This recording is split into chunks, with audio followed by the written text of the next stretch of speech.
Mike, your host of Craft Beer Storm, and this is our segment called Craft Brew News, where we take the most recent articles of the past week, beer news that's happening around the country and the world. We kind of dissect it and get some opinions, and I have as my special guest today Jeremy Hunt from Warthog Brewery in Warrenton, Virginia. How you doing, Jeremy? Doing well, Mike. Doing well. Thanks for having me. Yeah, we just did a podcast. Actually, we just finished a podcast with Jeremy, who's the brewmaster there, and his history, rich history, and all the people that he knows in the brew world is just fantastic. So, yeah, I asked him to stay on, so we'll try to get some of his perspective. So let's start with the first story. It's following temporary shutdown. Sierra Nevada Brewing launches Campfire Relief Fund. There's been some horrible fires in California, and the article. And these are from Brewbound, by the way. All these articles. It's a great source for articles. After nearby wildfires forced Sierra Nevada Brewing to temporarily cease operations at its Chico, California-based production facility over the weekend, Craft Brewery has resumed making beer. The country's third largest craft brewery also announced the creation of a fund, actually, to help those affected by the blaze. Apparently, the so-called campfire is now the most destructive wildfire in California history. It's unbelievable. To date, it has claimed the lives of 42 people. It's horrible. It destroyed more than 6,000 homes and wiped out thousands of other structures. Unbelievable. Crazy fire. More than 200 people remain missing. And the fire has scorched about 125,000 acres of land. Wow. And at last word, the blaze was only 35% contained, with fire officials hoping the full containment by the end of November. Man, it's going to take a couple weeks to get that fire under control. Yeah. And Sierra Nevada spokeswoman Robin Gregory told Brewbound that the company has made the decision to shutter the brewery and evacuate employees after areas near the facility were being ordered to evacuate. It's terrible stuff. And then nevertheless, Gregory said the fire has displaced more than 10% of Sierra Nevada Chico workforce, and several other employees still do not know if their homes have been destroyed, so they can't even get to their homes. So you can make donations. There's going to be a link that I put on the show notes, so if you could check it out and make a donation, that'd be awesome. And then Sierra Nevada also opened its pub Monday evening in order to provide free meals to first responders and residents displaced by the fire. And the company will donate meals throughout the week, and is also offering clothing to those in need. So it's a good thing that the brewery's doing, right? Absolutely. And it really is, paramount. It shows honestly what, this whole craft brewing thing is all about. These guys are, you want to talk OGs, like these guys are the OGs and in the craft brewing world. And honestly, they're not forgetting where they came from. They're not forgetting their locals who support them. They're giving back as much as they can, even though, have you seen the pictures of this? The blaze? So, briefly on the news and some articles, but I got to check it out. Yeah. It's crazy. Yeah. The picture of the brewery in the background. Yeah. It's pretty close. It really is. It's scary, but I tell you what, that's the spirit, of the craft brewers, making sure that they're taking care of their locals. They're giving, that human safety is our paramount concern. That's HR saying that, and that's important. It's not bottom line all the time. Forcing beer out the door, making ship it, go. They're making sure that they're big. They know their biggest asset is their people, and they want to make sure that they're taken care of. And I think that's pretty admirable. Really, Ken Grossman and all those folks. We obviously wish you guys the best and safety. But wow, to have that kind of composure with that kind of storm hitting them, it's just, that's just terrible. Terrible stuff. It is terrible, yeah. It's really, you get to see the human spirit, and the craft brewer spirit sort of shine through that a little bit, which is sort of cool. Yeah, it's fantastic that they do this for their employees and they're human, so they really value these people and it's the way to be, So I think our prayers are with them, and I hope things turn out. It's horrible. You don't even know if your home's still intact, right? I know. Jesus. Makes you think about the important things for sure. Man, yeah. You think you're problems, and then you think of these guys, and wow.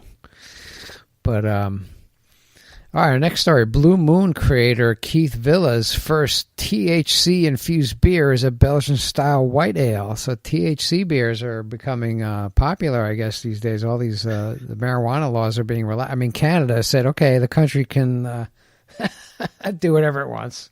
It's fine. It's like unbelievable. I don't think I don't know if any other country ever did that. No, I don't. Not like that. not that way. But it's like I heard that. I'm like the be... country. It's no. like maybe not Saskatchewan or something like. No, it's like the country. I don't think a whole lot got done the day after that. I'll just say that much. But now you're going to talk about the border and stuff, and people crossing the border and bringing weed back, and I don't know, or just going up there for a vacation, or I don't know what's going on. It's just going to be interesting to see what happens. But sure. Keith Villa, who's the legendary brewmaster who retired from Miller Coors earlier this year, launched Sierra Inc. It's a cannabis company, most known for creating the iconic Blue Moon Belgian style wheat ale. That's his thing, Blue Moon, for Keith Villa. And so it's only fitting that his first play in the cannabis-infused beverage space would be a de-alcoholized version of his popular brew. And I'm not sure how they're making these. They call it a ale, but it's not alcohol. I'm not sure. Do you have any insight on that? I really don't. I mean, it's kind of a high. These articles. I'm just not sure if it's a beer. They call it a beer, but it's not. I don't know. It's it says cannabis de-alcoholized craft beer. I don't know exactly what that means, but it doesn't seem like it's that far a stretch for a mind as sharp as Keith Villa. I really don't see it being that far a stretch. I mean, and to have it be, a Belgian wit in style. I mean, he knows that style inside and out, for better or worse. Like Coors with Blue Moon turned the world on to that style, and sort of took what Pierre Celis did, with Hugarten and whatnot years back, right. And then with his own Celis brewery. They really knew what they were doing. So if anybody knows what they're doing insofar as wit beer, it would definitely be Keith Villa for sure. Like, and I think he's a doctor too. I feel like calling him the good doctor. But who knows? I don't know where this is going. It's all chemicals, right? Yeah. Hey. So it's called Grain Wave, Villa's first THC-infused non-alcoholic craft beer. They call it a craft beer. A Belgian-style white ale, which will hit Colorado dispensaries in mid-December. So they're selling these through dispensaries, I guess, because it's THC. So it's like a tonic. So it's not going to be through a store? I don't know. That's bizarre. I guess it's THC, so that's interesting. Yeah, it still has to be regulated. It still has to be regulated in some way by the government. I guess they're always going to dip their beaks, man. There comes my libertarian. There you go. Yeah, but good on them. I don't partake. It's really not my thing. No, but if it's legal, and it is in Colorado, good on them. I wonder what that'll be like. I wonder what the landscape of craft beer, if this continues, I wonder what the landscape of craft beer is going to look like in 5-10 years. It's going to be interesting to see how this interacts with craft beer, and I don't know. I don't know what's going to happen. But and then you combine both of them, or maybe they're going to start making drinks with both of them. I don't know, like cocktails, THC and alcohol. I don't know. Man. It never worked out in my teenage years. I'll say that much. I don't know. It's not really a good combination, so I don't know what's going to happen. It should be interesting. I don't know. Like, it's just like... So, and he says, by infusing a great tasting craft beer with THC, we will empower all adults over age 21 to tap into the magic of cannabis through this new spin on a Belgian classic. Villa said via release. And he said a 4-pack will sell for $36, according to release, while single bottles will also be sold for $9 each. which is interesting. That's a lot. The margins on these things are out of control. Like I've talked to a couple people about, even in Massachusetts now, they made it legal in Mass. So like these people down there are like starting farms and stuff like that. Oh, Still, yeah. the U.S., I mean, the feds can come in at any time and just stop it, because it's against federal law, but state law, it's okay. So I don't know. That's going to be another interesting thing to see. Well, it ties up the money, doesn't it? You know what I mean? Like you can't put your money from this in banks because That's right. FDIC protection or whatever it is nowadays. You know what I mean? Like you know can't what? be. So it's going to be like crypto THC currency or something. See, that's what you got to do, brother. Is you got. That's an idea. I just made an idea. I just had a good idea. Crypto THC currency. That's not bad. Just do it all in Bitcoin. I got to figure this out. Crypto. I got to make some calls. So Villa also retired from Miller Coors in January after 32 years. The company announced the launch of Sierra, I think, I don't know, which is headquartered in Arvada, Colorado, in March. And at the same time, he and his wife Jody also launched Donovan Brewing Company. So he went up a brewing company on the side as well. Why not? Why not? What the hell, right? He can do what he wants, I guess. That's pretty cool. But I think there's going to be a lot. Yeah, the margins on those things are going to be fantastic. And I know a lot of people are poking around, and you see this on the news, and so. Well, you see it with. I know that Lagunitas had made a play into the cannabis beverage industry as well with their pot water, or I don't know I really don't know what it would be called, but. It's interesting. I mean, THC or cannabis and hops have a similar chemical makeup. They're in the same, family. So with the terpenes and stuff, there may be some interesting hop-like aromatics that may be able to come from it. And I mean, and people apparently like the effects. That's what I've heard. That's the word on the street, man. I think people like it. So. Who knows? I say good for them. Good luck, and cheers. Or if it's legal, they're capitalizing on it, and why not? Because it's legal. So, it's a capitalistic society, and there you go. You have people who look at opportunities and they go for it. And there's not a smarter guy in craft brewing that could make a go of it than him. He's about as sharp as they come. So, well, there you go. He's probably going to go public. And why not? Why not? I know. So next story is not a good story. It's about bankruptcy. Colorado's Fate Brewing Company files for bankruptcy, which is we just keep hearing about this brewery after brewery. There's another local brewery here. I just found out they were shutting their doors, and it's horrible. The guys are awesome. I love these guys. And they opened after me. And they're closing, and I'm still alive, which I'm like, wow, that's crazy. So and I've seen other breweries come and go too, and it's just it's hard when you hear these stories. But it says yet another small brewery has found himself in financial trouble.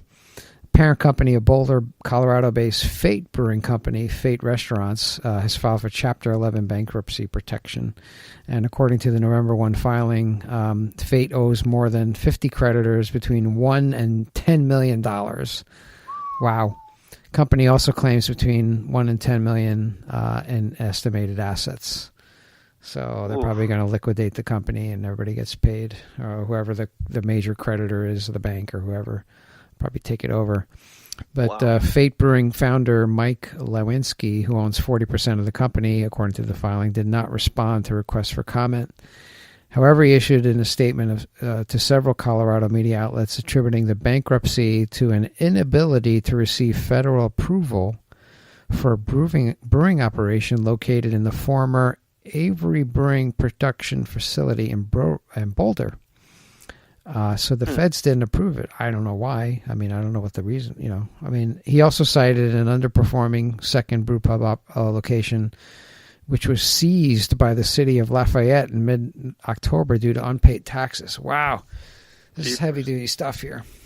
This sounds like it spiraled. It spiraled pretty quickly, too. That's a shame. It's just pretty bad, yeah. And then it says, ultimately, not being able to move forward with our original plans that put us in a financial situation over 3 years that we could not sustain, and our other locations, including Lafayette, suffered. Lewinsky wrote, referring to the Alcohol and Tobacco Tax and Trade Bureau, that's the TTB, denying Fate's license application to put a brew pub and production facility in the former Avery Brewing production facility in Brew. I don't know, what did he do? Did he buy the place? He must have bought the place, and then he went ahead and did the license. Because usually you're supposed to get a lease. Yeah. Before you apply for your federal license, you got to get a lease, and they want to see a signed lease. But maybe he bought the place? I don't know. Or maybe there wasn't. I mean, like if you do a lease, then you put a contingency in there that's if I don't get my license, then the lease is void. No lease. But he must have bought it. Maybe we continued to pay on unoccupied and unprofitable space for 3 years. I don't know. Whoever did the lease, I don't know. Maybe I don't know. They were sleeping or whatever. I don't know. He probably would. He's blaming it on that, but I don't know what the situation is. Well, Boulder's terribly, terribly, terribly expensive anyway. You know what I Boulder, mean? yeah. I mean, it's super, super expensive anyway. And looking at, what they said before, having not a very old company in that much debt, maybe overestimated, what the market share. I mean, it should be pretty telling to some of us business owners that, are looking at our futures, to make sure that we're making sound financial decisions. This is a business too. This is how, people put food on the table as well. So, I mean, it's super important to do your due diligence ahead of time. Yeah. I mean, there's a lot of money that can flow through breweries, and I see it. And I see these breweries opening. There's a bunch of investors like, yeah, let's do like a 30-barrel system, and we're going to be in like 20 states. I'm like, I don't know. Hold on, dude. First have somebody contract brew your beer, try it out, see if it makes sense. Yeah. And if it works, then you start small and then you grow from there. Because if you go guns a-blazing and the thing doesn't work, you owe a lot of people a lot of money, and they're just going to come in and just shut you down, which is happening. It keeps happening. Green Flash, they have awesome beer. They just decided to go countrywide and have beer countrywide, and it just proved to be very expensive for them. Oh yeah, and then I mean, then New Rum with Mitch at the helm there is able to come in and buy this, and God only knows what they're going to be able to do with it. I think it's I don't know. Virginia Beach. You're referring to the Virginia Beach facility that they just that's in your state actually. Yeah, Virginia. So. We'll see what happens with that, but they must have got a good deal on that. I mean, it's a brand new facility. Yep. I mean, it wasn't even a year old. I didn't even get a chance to go down and visit. I don't think they opened it. Like, they didn't open it. Oh, wow. They built it, and I think they never opened it. That's what I understand. Wow. No joke. That's a shame. I mean, you're hearing this more and more often, but I mean, it's going to be there is going to be a shakeout. I wouldn't say it's a bubble at this point. I mean, but that's why, realistically, these I'm always going to support local. That's the way I roll. If given the opportunity, I'm always going to support local, because these folks are trying to, make a go of it. And hopefully we hear less and less of this type of stuff. This is a shame. Yeah, it's horrible. And it goes on to say Fate's financial troubles became public earlier this year when the Internal Revenue Service slapped the company with nearly $270,000 in tax liens. Wow, what was happening there? Why? They weren't paying their taxes? What happened? I mean, there's a lot of stuff going on here. It just doesn't make sense, and I don't know. Well, I mean, I remember we had talked about it in the podcast for a minute. You see people thinking that they can, compete with, Bud Miller Coors, and trying to get their product out on a shelf.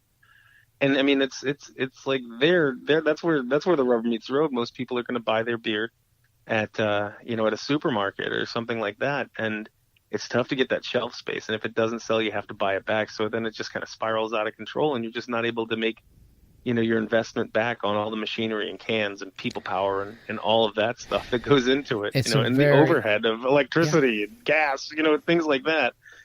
It's tough. It is. It's tough, but that's why we're staying. I don't know about y'all. I'm assuming y'all are too, but we're going to stay hyper local as long as we can. Well, yeah. I mean, I mean, we're local. I don't have a huge production facility, but one of the things I did in response to, I guess, popular demand and what the stores were wanting, we started to go into cans, like 16-ounce cans. Sure. Now, Sure. I'm not a big brewery, right? So. Hmm. In the end, I'm looking at the cost of this thing and the manpower and the effort and transportation to the stores, and it was great for the stores and people who bought them. I mean, we couldn't supply enough, but I wasn't making any money on it, and I'm just like, you know what? I'm not doing this anymore because it's just we're a business and we got to figure out another way, another route. So I'm going into kegs now, and at least, all right, you fill a keg, you give it to somebody. They tap it, and then they give you a keg back, and then you just wash it and fill it again.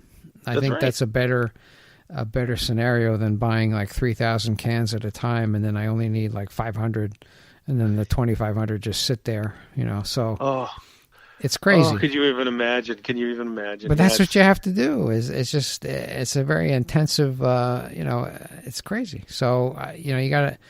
Same thing with these things, like you were saying, competing for shelf space, and then if things don't work out, you got to buy it back. Yeah. I mean, what? It gets tricky. I've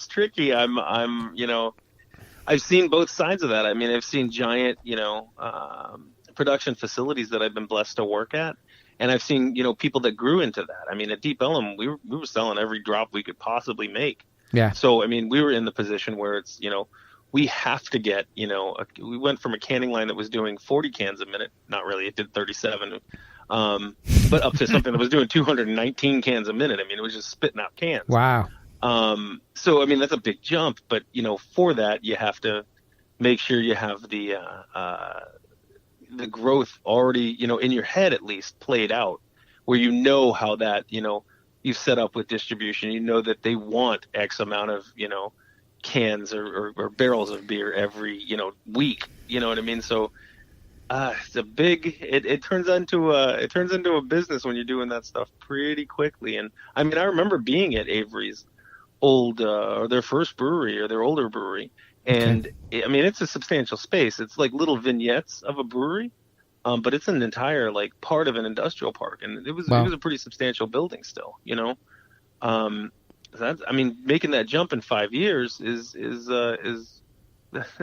you're needing. That's what Fate was saying. That they were. It's been 5 years. They opened in 2013. I mean, you have to have. You can't overjudge your consumer either, especially in a market like that. I mean, Colorado's full of really good breweries too. You know what I mean? And they're it's tough. I hate hearing it, and we're hearing them more and more lately, huh? Yeah, and yesterday like I heard this. about the local guys, and I was like, oh man, that's like terrible. I feel really bad for them because I know them. Our kids went to school with them and the families, and I'm like, oh man, that's not good. So the article goes on, Fate's production had grown steadily, actually, since it opened in 2013. However, in 2017, the company's production declined by 5%. To 2,600 barrels, according to the Brewers Association. So it wasn't really a huge brewery, but they amassed a lot of debt, I guess. And then the next, they say Fate joins a growing list of distressed breweries to either file for bankruptcy or be sold in the last couple of years, including Smutty Nose, Green Flash, Magnolia, Speakeasy Ales and Lagers, and Chelsea Craft Brewing Company. So it's just not a good thing. I mean, you hear a lot of positive stuff, but when you hear this stuff, it's just not good. And unfortunately, it's a very tricky game, man. You want to grow, but you got to be careful, and you got to grow methodically, and you have to be small enough to pivot. A lot of these larger breweries, and I keep, like I was talking this morning. Actually, I did a podcast this morning at 5 a.m. with a brewer, and actually it was in Ireland. And we were talking about it too, about being small and being able to pivot. But like if you're a large brewery and you got your processes going and you're cranking it out, it's like a massive ship, and if you want to make a 90-degree turn, you got to plan it like a couple of miles ahead before you turn that ship, But if you're a small like speedboat, you're like, okay, 90 degrees, bang. you know, Yeah, you're more nimble. You know what I mean? more You're nimble. more And nimble. Yeah. hey, people don't like IPAs anymore for some reason. I don't know. It'll probably never happened. But all right, we'll make stouts now. We'll make stouts now. Okay, cool. Or or you just you set in the direction where you corner a market in something new, and that keeps you fresh and keeps you wanting to do that new next thing, keep innovating. Like what you're doing down there. You're doing a lot of different types of beers and a lot of different types of styles, and you're innovating. And you did work at Dogfish Head too, which is interesting. And we got that in the podcast coming out in a couple weeks, Sure. so you guys can tune back in and check that out. But it's just if you're small, you can kind of be nimble, like you said, and pivot. But that's right. It's like chess. You have to be two or three steps ahead of the curve on that. Yeah. I think Smutty knows, man. They got that huge bottling line. Because they were selling everything in bottles, and that's what I understand. I mean, they bought this huge bottling line. Everything was going to cans. I think that was one of the reasons, which was unfortunate. Unfortunate. But well, the final story is positive. It's about San Diego craft brewers produced more than 1.1 million barrels in 2017. Now, this is San Diego. It's not even the state. It's just like this local San Diego County. Craft brewers produced more than 1.1 million barrels of beer in 2017, it was up about 22% from 2016 levels. Wow. According to an economic impact study conducted by the San Diego Brewers Guild and the California State University. The total economic impact of the craft brewing industry in San Diego County increased from $870 million in 2016 to more than $1.1 billion. Wow. Last year, according to the study. Study also found that more than 130 San Diego-based breweries generated about $802 million in revenue. So $802 million was just revenue from what they were doing, and then the rest was like kind of an impact. So making it rain. Man. Much of the industry's economic impact of the county, it was derived from breweries in 5 cities: Carlsbad, Escondido, Oceanside, San Marcos, and Vista. Along Route 78, the so-called 78 corridor, such as Stone Brewing, which is Stone. Oh, yeah. The Lost Abbey, Port Brewing, Belching Beaver, Rip Current, Mason Ale Works, among others. And San Diego County's craft brewing industry employed 6,275 workers in 2017. More than 4,500 of those workers were employed directly by the county's craft beer companies last year, with those workers' income totaling more than $64 million. Wow! So the presence of craft beer there is really impacting the economy locally, like huge. I think there was another article. We did another article on San Diego. I think like the San Diego County Brewers made more money than like the San Diego Padres last year. Isn't that crazy? Oh, man. That's crazy stuff, right? So, wow. Anecdotally, various news articles have challenged whether craft beer has reached its peak, the study said, and then clearly craft brewers in San Diego County remain optimistic despite these articles. Yeah. And, I mean, well, it's wonderful to see that, the San Diego County, obviously they've welcomed craft brewers. You know what I mean? And they wouldn't be there if it wasn't sustainable to have a brewery there. So, other side of that is, I mean, breweries that are growing like Stone, like Lost Abbey, breweries like that, they're always going through more infrastructure and putting in capital investment. So what's not mentioned in the article is the fact that, there's also, more job opportunities for welders. There's more job opportunities for, people who are involved in, grain and hops in the area. There's a whole lot of other industries that are, not piggybacking necessarily, but making out well as well. So, I mean, there's other industries that are very, very connected to, craft brewing. So, and I think a lot of it is probably people who visit the area, like a destination. Sure. Like like I would go there and just Mm-hmm. hang out for a couple of days, and I have to stay in a hotel. So Yep. there you go. So it affects Yep. the hotel, and then I have to eat somewhere. So maybe there's a restaurant in the hotel, or the restaurant in the town I'm staying in, and maybe I'll eat there. So it affects the restaurant industry too. So the craft beer in that area is really, it's fantastic. I wish that it was like that, like around the U.S., but apparently, Well, you see it too. You see it even in the hotels. I know I was out in San Diego proper for a wedding a couple of years ago, and I stopped in at my I think it was after the wedding probably, or the reception. I stopped in at the pub in the hotel, and they had, I mean, some of the most fantastic beer I've ever had. You know what I mean? In a hotel, they had a great selection of beer. wow. So it's pretty neat. And then you have Stone, obviously, which is, you know, I mean, when they said Escondido, I'm like, yeah, that's Stone. And then, Right. They just say and they said Escondido San Stone. Marcos, I'm like, well, yeah, that's definitely, you know, Lost Abbey. So, Yeah. yeah, I mean, there's a lot of good things happening out there, and it really does.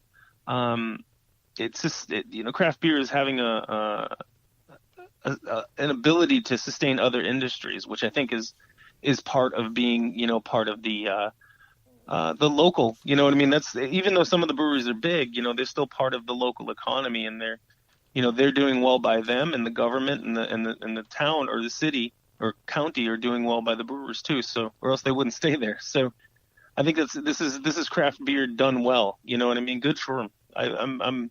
I'm proud to be a brewer when stuff like that goes on. You know, good for them. Awesome. Yeah. I mean, yeah, it's just very positive stuff. I love, whenever I go to GABF, I hang around, you know, the San Diego area and California and Southern California area and there, and the beers are fantastic that they're putting out. So, yeah, it's a great thing. Beer is And good. a lot of them are putting out fantastic beer, and it's, you know, a commitment to quality as well. I mean, that's Yeah. got to be part of it. You know, the QA/QC aspect of it is important as well, which is cool. Exactly. It's wonderful to see. And yeah, it seems like maybe they're all helping each other out. You know, I think I'd imagine so. It's got to be that way because they're all excellent. So good stuff. All right, so Right on. that's the end of our craft brew news for this week. But Jeremy, I appreciate you being on, taking the time out, and giving us your wisdom in the craft beer scene. And if people want to get a hold of you, how would they do that? You can definitely get a hold of me on, probably the easiest ways is Instagram. You can follow my Instagram handle. It's at Humble Brewer. So long as you don't mind seeing pictures of what I am brewing and what I am grilling for dinner, and my beautiful children and wife, you're more than welcome to give me That's a follow. awesome. I have other things that are interesting to me other than craft beer, but it's craft beer too. You know, it's that and craft beer. It's all part of my life. So I kind of put it out for everybody to see. You can follow me on Facebook if you like. Just give a look for Jeremy Hunt. Or if you really want to get in touch with me, send a carrier pigeon with a note attached to its leg. And then send them to Warthog Brewing Company in Warrenton, Virginia. Or they find you at happy to send a message Warthog back. at Warrenton, Virginia. Yeah, go by with a carrier pigeon. But yeah, no, I appreciate you being on, and you know, let's keep in touch. It's been very interesting. Let's do that. It's been a pleasure, Mike. Thanks again. All right, yeah, thank you. My pleasure. Yeah, guys, if you like what you heard, you like the podcast, you like our guests, please go onto iTunes, leave us a rating, leave us a review. That means the world to us. Subscribe. That's the only way we can get moved up in the rankings and get the word out to more people that there is an alternative to watered down mass-produced beer, and that's great local craft beer. So guys, help us out. I appreciate it. Until next time, take